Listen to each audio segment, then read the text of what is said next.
Now, this is David Frantz, and this is my summary of the University of Florida PharmChina 2013 trip. The PharmChina trip was learning all about Chinese pharmacy education and TCM, traditional Chinese medicine. We visited three major pharmacies, universities, and their associated hospitals in three major cities: Shanghai, BEIJING, and SHENYANG. The flight to China is about 14 hours in the air from Chicago. Translators are necessary in China. English is rarely spoken. But one interesting fact is that all the restaurants' menus had pictures of the food so that you could order food easily without speaking Mandarin. Our housing in China were moderate hotels. Our typical day was as follows.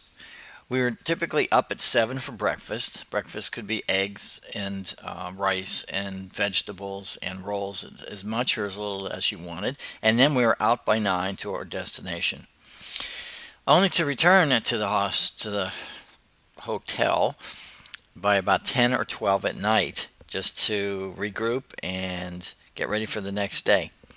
There was only 1 or 2 days that we slept in to 9 or 10. All the rest of the time, the 3 weeks, we were on the go constantly.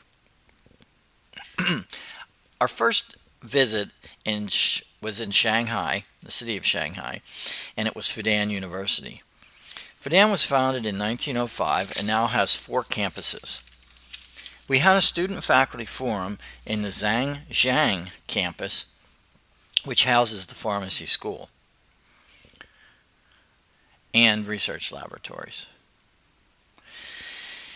The professors, Dr. Hao, Dr. Kai, and Dr. St. Onge, presented about the individual pharmacy programs at each university. The pharmacy program in Fudan and elsewhere in China have been traditionally research-based, but now the emphasis is on clinical training, much like the U.S. Pharmacy program. There is a severe shortage of clinical pharmacies in China's hospitals. The students in the Chinese pharmacy programs come directly from high school and earn a 4-year bachelor's of pharmacy degree. Then they can elect for a 2 to 3 year master of pharmacy degree, which always includes research in some type of pharmaceutical molecule. After graduation, most take jobs at pharmaceutical companies. Fudan University is one of the top 5 universities in China. We were excited to see our UF name and welcome on the large marquee in the pharmacy building lobby. Dr. Kai and the students took us out to dinner that evening. They were very welcoming and very friendly, and we enjoyed our visit very much. 或者你们愿意去往那边逛一下，然后再过来也可以的，要么就直接到我们院那边去。We just the clinical department such as doctors or clinical pharmacists have arrived on the new way. So we must wait for them. I will show you my. Okay, I inserted this video because this is our translator and guide the next day. It's Miss Tao. She's a Master of Pharmacy student. And she took us to a traditional Chinese hospital. It's called Zongshan Hospital. This Zongshan Hospital is the one large building immediately in the back. And I wanted to include the video so that you had some taste of what the Chinese language sounded like, and at times it was difficult when we had to communicate what we wanted to do and where we wanted to go, and it was fascinating though, actually. The other picture shows the inside lobby of the hospital, and on this ground floor is where the outpatient pharmacy is located, and we traveled into there. The hospital practices traditional Chinese medicine as well as Western medicine, and the patient and the doctor together decide which treatment option is best for them. The next slide has a video discussing, I'll just play. So, in the entrance to the pharmacy, we were shown a very large whiteboard that listed the most recent adverse drug reactions. We thought this is a very smart idea. This board can keep all of the pharmacists up to date when any of the commonly dispensed medications is given, and let's say a new combination, and they react badly, causing the ADR. This board makes everyone aware on a daily basis. Then, after asking some other questions about their dispensing procedures, we found out about two different procedures that were different from ours in the U.S. The first was the absence of the practice of the pharmacist reconstituting powdered preparations. Instead, the pharmacist gives the powdered form of the drug to the patient and instructs them on the procedure requiring to reconstitute. A second difference was from our U.S. very common practice of dispensing capsules and tablets from the very large stock bottle, counting by fives and repackaging for the patient. This procedure does not take place because all drugs are repackaged in standard counts, such as 25s, 75s, and 100s, and all the doctors simply prescribe standard packaging. Therefore, there is no counting. Presently, there is no licensing in China for a pharmacist to work in a pharmacy.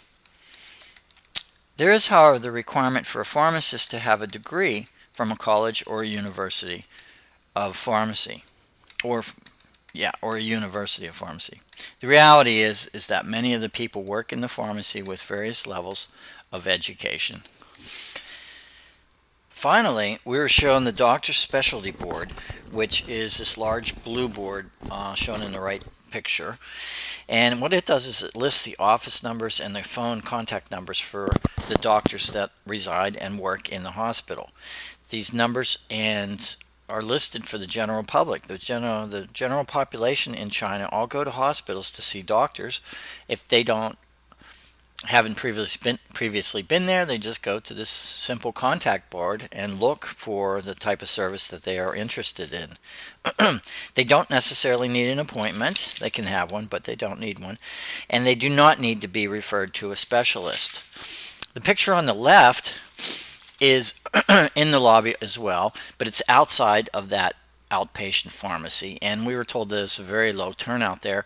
Typically, the lines were much, much longer, and we were in other hospitals and saw the pharmacy lines, and they were extremely large, and waiting rooms, filled with chairs and very congested. So we're not sure what the difference was on this day. It might have been a Friday or a Monday or something like that.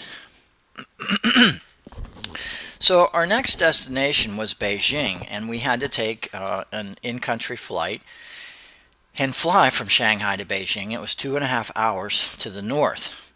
Our first day in Beijing was spent sightseeing. We went to Tiananmen Square, the Forbidden City, the Temple of Heaven.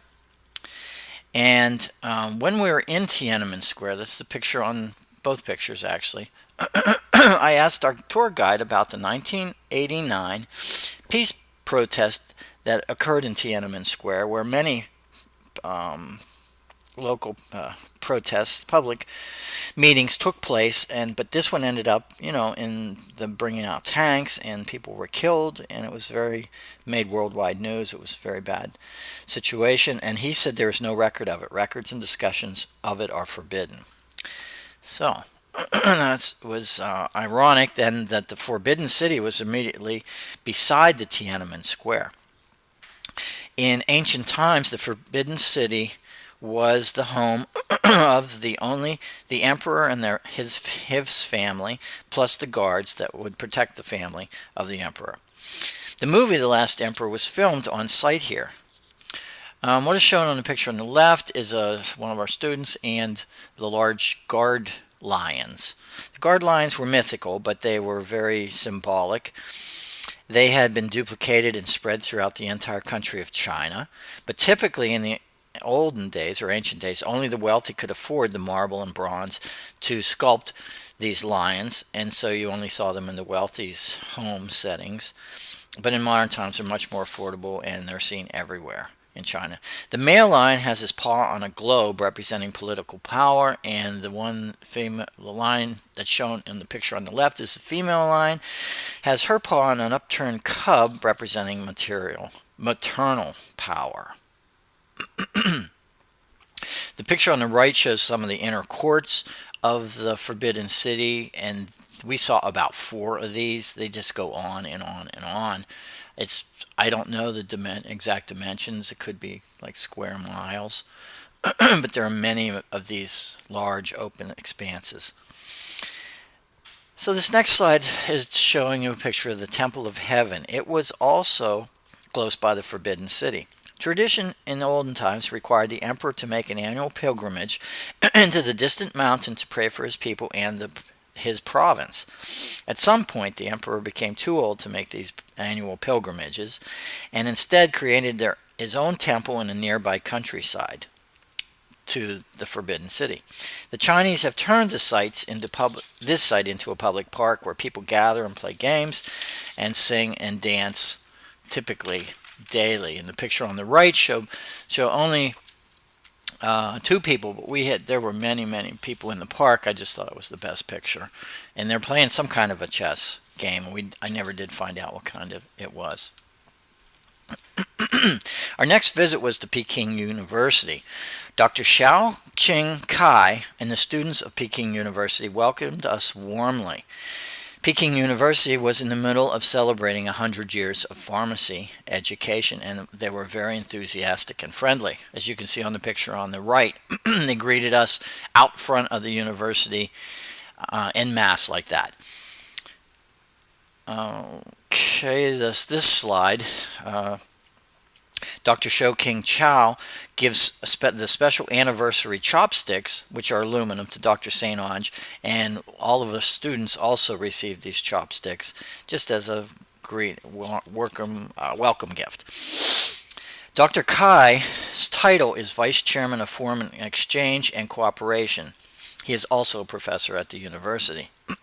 The student shown in the picture on the left is Tianxian Wang. He was our tour guide and was very well spoken in English, a very good student, and as a result, he will be attending UF in Gainesville, Florida next year for the pharmacy program or for additional research. Professor Xu, Ping Zhu, is on the right picture. She explained the pharmacy program at Peking University. She is the vice dean of the school and a professor of medicinal chemistry in the university. She stated clearly that the College of Pharmacy is only one of 5 colleges within the university. The university is affiliated with 14 teaching hospitals. 4 professors are recognized within the Chinese Academic Society, which is the highest honor in China. We learned that there is a CFDA, Chinese Food and Drug Administration, that is very similar to the US FDA. The CFDA oversees research and distribution of new evidence-based drugs. The CFDA has an online real-time site to record adverse drug reactions. The CFDA oversees intellectual property rights, similar to U.S. patents. China has a very large market for generics, which is leading to 130 new patents each year in pharmaceutical products.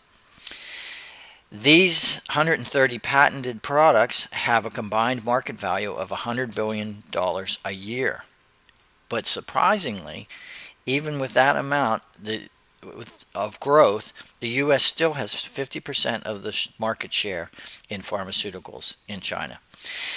Peking University and its research laboratories are busy distilling and extracting the active molecules from traditional Chinese medicine herbs. These molecules are under intense analysis and measurement and to determine their pharmaceutical activity.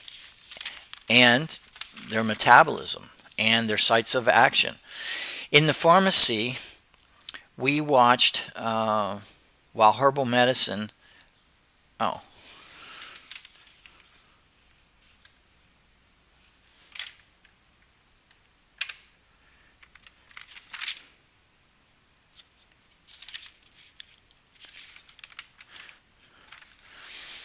In the pharmacy, we watched while herbal medicine was measured out with hand balances and divided into 7 daily doses. That's the picture on the right.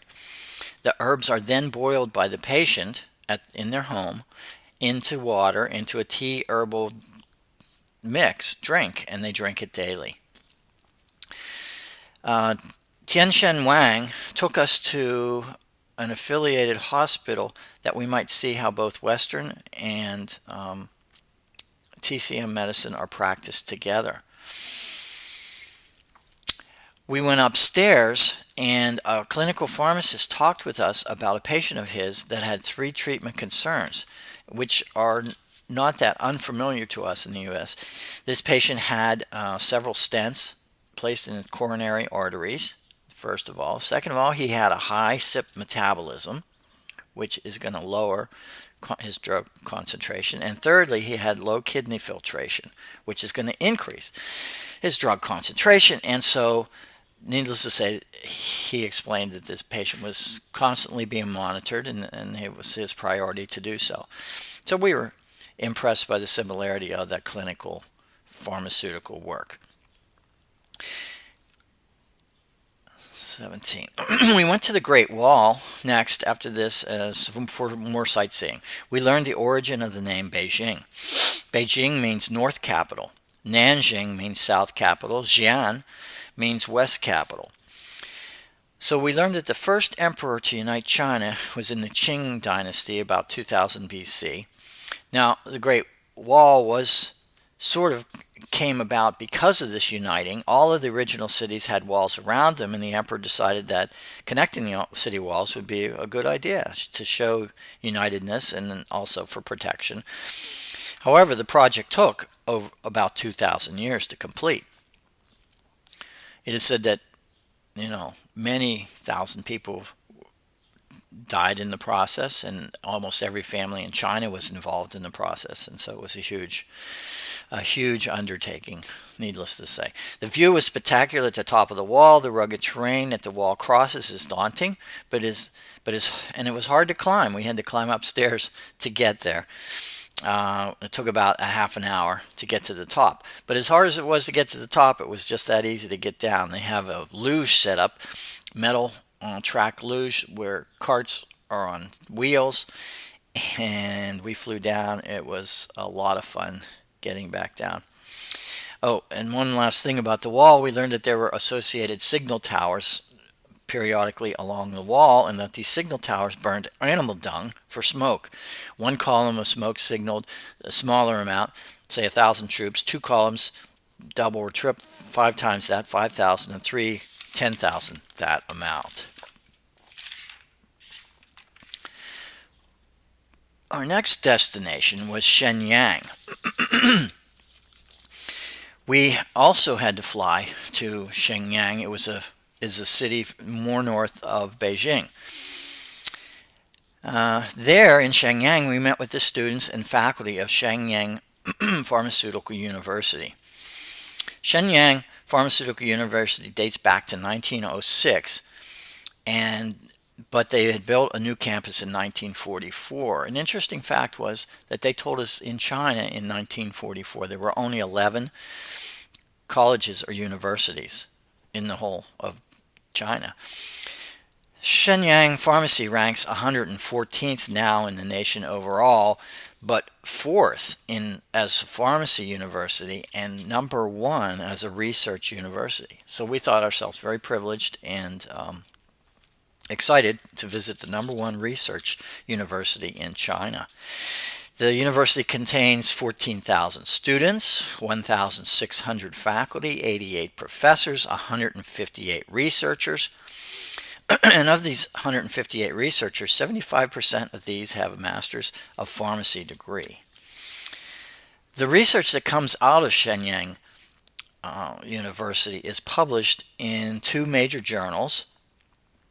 One is called the Shenyang Pharmaceutical Medicine Journal, and the other is called China Pharmaceutical let me say that one again. China Pharmaceutical Medicine Journal. Both of these journals are found listed in the Sun database and can be found in the United States. This picture on the left is Dr. Yuan Dawn, and she is the director and professor of pharmacy research at Shenyang Pharmaceutical University. She directs many graduate students in research and is involved in a cooperative lab associated with the university, and it's called Traditional Chinese Medicine of Japan. It does have a name. It's named Hokkaido Pharmaceutical University. The picture on the right is in one of the labs with a lot of Dr. Yuan Dawn's students and us in the lab. This next person is Quinn Jalin. I can't say that I'm honestly pronouncing that correctly because we never called her that. We called her Catherine. Catherine is a graduate research student, and she was one of our guides, one of our best guides, and one of our best friends. Catherine, presented her exciting results of research on Chinese herbal medicine called Purpurea lobate flowers. The active pharmaceutical ingredients are isoflavonoids, and one specifically is tectoridin. The active effect of tectoridin is for clearing lung congestion, and maybe more important and exciting is detoxifying alcohol intoxication. It is hopeful that her work will lead to a new marketable drug. And the picture on the right, she's in front of an HPCL, high pressure liquid chromatograph. And picture on the right is one of her slide presentations that talks about the Purpurea flowers. This next slide is shown where we were taken to an associated laboratory, and it was called the Key Laboratory of Structure-Based Drug Design and Discovery. In it, we saw many different types of instruments and many people working and studying and extracting the active pharmaceutical ingredients from traditional Chinese medicinal herbs. But we also saw, more detailed instruments like a confocal microscope, this in vivo fluorescence microscope where they are testing on mice and rats in vivo, and then looking for the pharmaceutical site of action. And in there you can see the fluorescence of the mouse and in the CNS where the drug is acting in the CNS system. So pretty exciting stuff. Next we toured a university that was strictly traditional Chinese medicine. It was called Liaoning University of Traditional Chinese Medicine. There we visited different doctors' rooms filled with students and with patients waiting to be treated. These pictures right now are of an acupuncture doctor, and he was describing the 12 sites around the eye which relieve many pains, including back pain. I had some minor back pain before the trip that I had worked out, but I did want to try acupuncture desperately, so I volunteered as a patient. I received 3 needles, and I felt very relaxed. The doctor told me he sends many patients home with needles to remain in wherever they're placed for days, but the minimum duration for the needles to remain in is 30 minutes. So I kept mine in for the 30 minutes as we toured the rest of the hospital, and everybody was concerned, don't they hurt, watch, don't run into somebody. But it was a great experience. One of the next doctor's rooms was one showing moxibustion from dried mugwort. This mugwort is ground up into like a paper pulp, rolled into a cigar-like sticks, or flare-like sticks is what I thought they looked like, and they would be burned. And then they would be burned over the area to be treated. The heat is believed to stimulate better blood flow, Still another room on the picture on the right is simple cloth wrapping, which they would heat up with different means, hot water and maybe even microwave, I'm not sure. The pads can cover the entire torso or just a small area like this one shown on Dr. St. Onge's wrist. The next day, we attended a class in the Shenyang Pharmacy School. It was a class in dosage forms, and I was immediately struck by the similarity to a class and a professor that we have at the University of Florida, our own Dr. Mobley's course. He teaches a course on dosage forms. Well, this professor talked about dosage forms, and she talked about the preparation of granules, grinding them, sieving them, mixing them. And it was the students were really excited to have us in there, and it was fun being in there. Next, we visited a community pharmacy. This community pharmacy, again called Liaoning, because this is a territory that we were in, the Liaoning Taisley drugstore chain.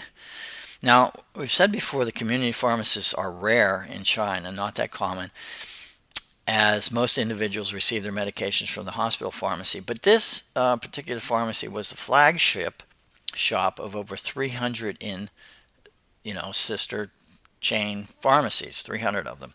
First floor was primarily over-the-counter medications and Western packaged drugs. This is the picture on the right. Picture on the left is us standing with the techs, the pharmacy techs. They are not pharmacists. They're actually just store clerks mainly. But on the right, you can see, if you look closely, you can see azithromycin. I found 12 packs for 25 yen. And the conversion is that a yen is 1/6 of a dollar. So if you divide by 6, or a dollar is 1/6 of a yen, so if you divide by 6, they equal $4. And the second floor was TCM with a doctor in residence, and we noticed that the drugs were very high priced. These are the pictures of the second floor. I'm not sure if you can make it out, but there is a deer head with velvet antlers on the left picture, the very left side of the front of the left picture. On the display case, the velvet antlers are then cut off and diced and then boiled in water and drank in the herbal tea that I mentioned before, that all traditional Chinese medicine herbs are, that's how they're all formulated, boiled and just drank as a tea potion. I think the price was really high, around $5,000 for this deer head. And one other thing we learned in another TCM site was that, of course, the dead antlers, don't have any active ingredients really, but it's these, live and growing antlers, the velveted antlers, that really have some effect. The pharmacy stocks 780 TCM herbs. I'm not sure if I've mentioned this before, but then we did finally get a count that there are generally 780 common traditional Chinese medicine herbs that are used in the hospital pharmacies, in the hospital, in the community pharmacies, and all around. And that's what they use. And this pharmacy said that they sell 4,800 drugs in one day. Picture on the right is the in-pharmacy doctor. She's a traditional Chinese medicine doctor, and they use your pulse and other methods to analyze your health. And one of our students has not been sleeping very well, just a couple hours every night, and the doctor diagnosed that, and we were all pretty surprised, and the doctor suggested ginseng for that. Wow, that was fast. The last day is this picture. The last day before we flew to the U.S., we had to fly back down to Shanghai, and we saw a different side of Shanghai, a very rich and urban site of Shanghai. This area is called the Bund, and our hotel was within walking distance of this downtown area called the Bund. The buildings were brought in from England during the colonial times, and there were, large stone, royal, colonial-looking buildings, and with a Big Ben watchtower and such. The word bun comes from a Persian word that means banks of the river where merchants settle their business. And so you can see even from the picture that these banks are very well settled. On the opposite side of the river, you can see a very tall 1,200-foot tower called the Shanghai Oriental Pearl Radio and TV Tower. We traveled to the top and took pictures of Shanghai. So the picture on the left is on the picture from the top of the Pearl Tower, and then the picture on the right is from the banks of the Bund looking over to the tower. Our guide said that this population and building explosion has occurred in Shanghai over the last 15 years. He said it surprised even the native Shanghai population of 23 million. The 23 million population is growing still very rapidly and is expected to reach 30 million in the year 2020. This is the end of the presentation. It is only a fraction of what we've done, probably maybe half of what we did. We did so much. It was so well worth it. It was a wonderful learning adventure in Chinese pharmaceutical education as well as culture. Learned some other Chinese words, and I'll just share another one of them. It's called Zaijian, and that's goodbye. Zaijian.